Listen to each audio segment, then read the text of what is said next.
kwa mira. Sawa, utaenda songa nione kitu kingine hapa. Nione wapi? Usoni. Dadi nione. Okay. What business they can do. Picha. Before they can even settle down, their father is under siege. So they have to come Nakupeleka kwa mira, songa janaya. Songa nipeleke kwa mira. In the bedroom. this company has Tunaenda janaya, wait. why do you want to destroy their future? Dadi maribika. By putting their names in the press Okay, watu kidogo na kutengeneza. because you want to destroy their father. Na kutengeneza, wait. These are innocent Janaya, wait. who have decided to invest in their own country. Why do you want to destroy them? Destroy the Gachagua. Fair enough, he has lived for 59 years. But his boys, 130 years. Why do you want to destroy them? Pioneer Medical Company Group, I founded this company in the year 2008. It has not done business for the last 10 years. Why are you bringing it to Parliament? Rido Furniture Mart Limited, I founded this company with my wife, Pastor Dorcas, in the year 1999. We used to sell furniture at the roundabout at Bomas on your Itrongai. And we built this company from scratch. And it's been in existence for years. And when we stopped trading with it, we put up apartments in Koroi, Rongai, called Rido Plaza, that are managed by this company. We collect rent. We have, I think, 40, 50 flats there, and pay tax every month. What wrong has Rido Furniture Mart done? Rido Plaza was constructed in 2012, 10 years before Gachagua became deputy president. Even if you want to kill this man and make sure he's totally destroyed, why don't you pursue him for the 2 years he has been in office? Why do you want to go back 20 years before he became deputy president and criminalize his enterprise and his hard work? Biovet Kenya Limited is a company, again, I founded in 2009. Many years before I even went to Parliament. It has not done business for the last 15 years. Not a single shred of evidence that this company has done wrong. It's not there. Morani Manufacturers Limited. It's a company that is founded by a character from our village and sold some shares to my wife and my children. I'm interested in manufacturing feeds for pigs and for chicken. It never even took off. This company has never traded in government. It has not done any business. It is actually dormant. I'm told the account has only 102,000 shillings. And you want to set the Deputy President of the Republic of Kenya, a man indebted by 7.2 million Kenya shillings, because his wife and children have some shares in a company that has 132,000 shillings. Sure. Delta Merchants Limited, a company I founded in 2009 during the Kibaki era. It has not done business for 15 years. We demand that you say what this company has done. Wamunyoro Investments Limited is a company named after my village in Wamunyoro, which I founded in the year 2001 as a construction company. This company owns a lot of property that I bought in those years when the economy of this country was on sound footing. Since I became deputy president, we ceased all activities of this company. It has not done a single transaction with anybody. The company is dormant, but it owns property. Those properties were bought and acquired long before I became deputy president.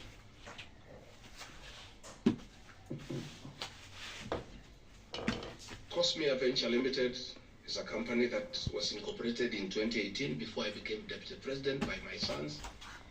They do what you call bulk SMS. I used to give them work when I was member of parliament to send messages to my constituents. I think they were charging me 30 cents per SMS. Some young enterprising young people. Company 2018, it doesn't do business with government. It is not accused of any wrongdoing by anybody, anywhere. Just putting the name there. Royal Crimson Ventures Limited, again incorporated in 2018 by my children to do their little business. No allegation of any wrongdoing has been annexed to the motion. Kurito Properties Limited, again this is a company that me and the co-executors put together for the purposes of managing the Vipingo Hotel. No details of any acquisition, any wrongdoing, nothing. Crystal Kenya Limited, this company I founded in 2009. And when I became deputy president, I gave out my shares to my children, and myself and my wife, we got out and asked them to continue doing business. My two children, like their father, went to prison.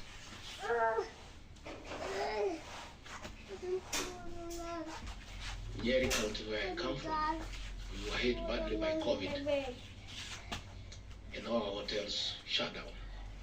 Thank you, guys. Hundreds of jobs were lost. Many people who were supplying to those hotels shut down. Come on home, man, wake up. The two most important hotels in Nyeri is the Outspan Hotel Naenda kuchukua? and the Treetops Hotel, and they are always run together. The Outspan Hotel was for sale, and my children were interested, and I encouraged them. Treetops Hotel cannot be sold. It belongs to KWS. It's a government hotel. You can only lease. And the person who owned Outspan Hotel had also leased the Treetops Hotel. So my son acquired Outspan Hotel and got an assignment of the lease. So they don't own Treetops Hotel. It's on a lease from KWS to Abadea Safari, then an easement to Crystal Kenya, that is run by my children. I shouldn't be here talking about Crystal Kenya Limited and my children because they are not part of this proceeding. But they have no other forum to defend themselves, so I have to defend them. They are grown-ups. They should defend themselves, but they don't have a forum. They went to a bank and borrowed 600 million. The documents are there. And bought a hotel. And bought the lease. And I publicly announced that my family has acquired the two hotels because there was nothing to hide. I saw no need to advise my children, like other people do, to buy the properties through proxy because this was street business. They went and borrowed 600 million from the bank. And they were given 1 year moratorium, which is not over, to do the renovations and all that and open the facility. I want to thank my son, Dr. Keith, the daddy. He worked very hard. And I think last month or so, I was at the Treetops with the British High Commissioner to open the Treetops. The Treetops is so important to the people of Nyeri and the Abadea ecosystem. It is in the Treetops Hotel that Princess Elizabeth slept as a princess and woke up as a queen. And when that facility was shut down, it was very devastating to the people of Nyeri and the Abadia ecosystem. So when the people of Nyeri heard that the son of the deputy president is interested in leasing that facility from KWS and reopening it, there was joy and jubilation in the Abadias. Since this hotel opened, 45 Kenyans are back to work. The mama mboga we talked about during our campaign are supplying vegetables to the hotel. The local butchers are supplying meat to that hotel. The traditional Moboko dancers come every weekend to entertain the tourists and get some payment. The tourism circuit of the Abadia is back because of these two young men who are now being demonized as crooks, as criminals, who should not invest in their own motherland because they are the sons of the deputy president. The deputy president of the Republic of Kenya spends a lot of time in one of his functions that he has been given by the president to coordinate development partners and look for investors. Why should the deputy president go to look for foreign investors when his own children can invest at home? Children of many other people I know hide their money in Dubai and Cayman Islands. They don't want to invest here. What crime It's fun. have the children of the deputy president of the Republic of Kenya committed by borrowing money from a bank to buy a hotel and spur tourism, create employment, and spur business within the local environment? These boys are so demoralized, asking me, Dad, why didn't you advise us that it's a crime to be your children, that we have no life of our own, that we shouldn't invest in our own country, and if we dare to invest, we should do it at our proxy so that we conceal our identity. Are we criminals by virtue of being your children? That's a question my children are asking me.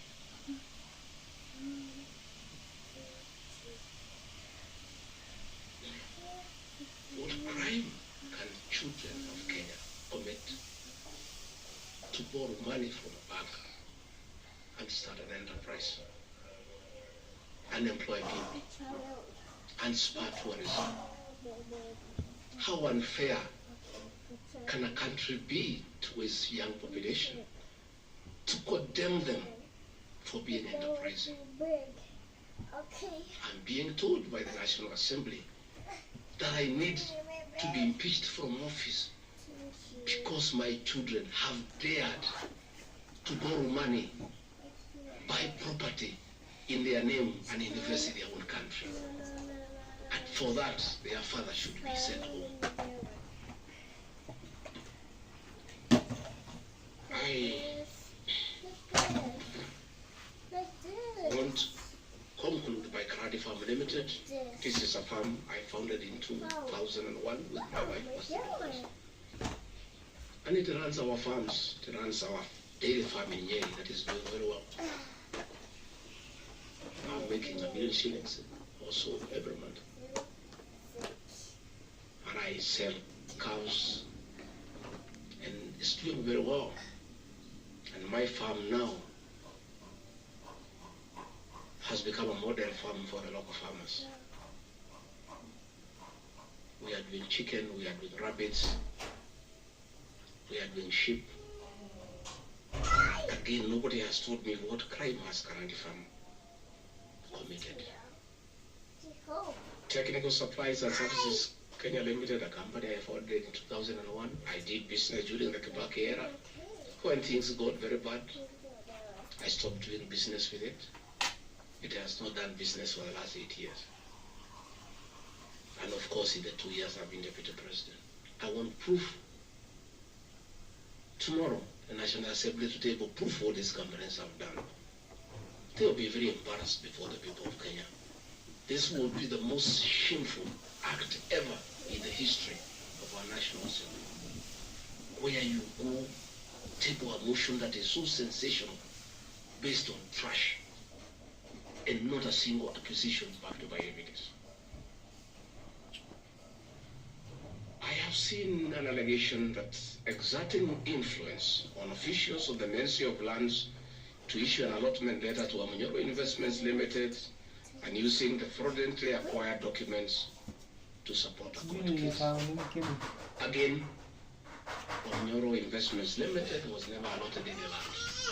This Nitolele hizo document yangu kwa lapi nilete Amanyoro na flash acquired at 24 million shillings in the year 2012. The documents are there, we'll give them to you. Purchase from a third party. Somebody went to the National Land Commission and lodged a case and claimed the property belonged to him. A former senior outside the Ministry of Lands. And the National Land Commission made a determination. The records are there. That the land belongs to Amanyoro Investments Limited. Then, he went to the High Court in the year 2022. I was not deputy president. I made my witness statement before I became deputy president. I supplied all documents before I became deputy president. I did not file any evidence as deputy president. The matter was concluded, and the High Court issued a judgment. With the judgment that the land belongs to Amanyoro Investments Limited. I am told that they have appealed the judgment. I invite the Honorable Mutuse to apply to be co-joined in the appeal, and then he can argue his case. This is a matter that has been adjudicated by the High Court of Kenya and made a determination. And you want to go to the National Assembly. The matter is alive in the Court of Appeal. It is sub judice to even discuss it, because a determination has been made. Irregular procurement of mosquito nets at a cost of 3.7 billion. I saw a huge headline for this newspaper, planted headline. This is the most ridiculous headline I've ever seen, and this is the most I lack a proper one, and I don't want to speak in Kikuyu.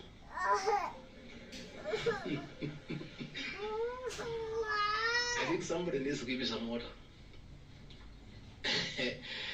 What I'm looking for.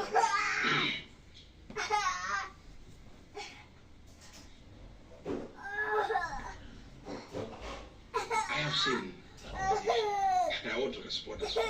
One,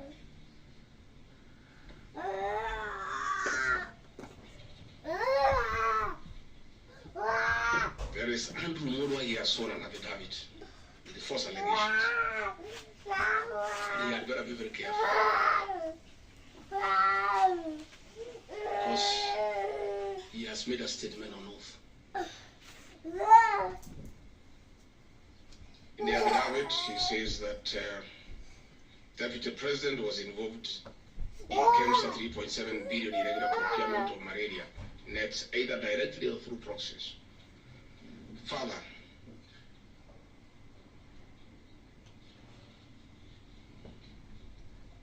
Shobika Impex Limited is an international company, the fourth largest manufacturer of mosquito nets in the world. It has done many tenders with KEMSA, with the Global Fund, countries in Africa and Asia. And there was a tender.